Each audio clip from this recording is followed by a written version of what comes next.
Elections వస్తున్నాయి కదా, ఏ party గెలిచే అవకాశం ఎక్కువ కనిపిస్తుంది?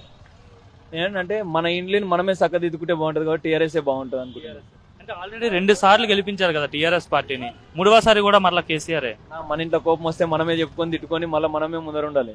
ఎవడో వచ్చి మళ్ళీ వచ్చి మీ ఇంట్లో నేను ఏలు పెడతా అంటే ఎవడు ఊరుకుంటాడు చెప్పు? ఖచ్చితంగా మనమే గెలిపించుకోవాలి. అంటే కేసీఆర్ ఏం చేయట్లేదు, స్కామ్లు చేస్తున్నాడు, బంగారు తెలంగాణ అని చెప్పి ప్రజలందరినీ మోసం చేశాడు, వాళ్ళ కుటుంబాన్నే బంగారమయం చేసుకున్నాడు అని చెప్తున్నారు. ఈడ కుటుంబ పాలన లేని పార్టీ ఒక్కటి ఉంటే నా ముందరికి రమ్మన్నాను, నేను మాట్లాడతా. మొత్తం తెలంగాణ మొత్తం తిరిగి మాట్లాడతా. ఎవరిదో నా కుటుంబ పాలన వాళ్ళు త్యాగాలు చేసి ముందరికి వచ్చింది.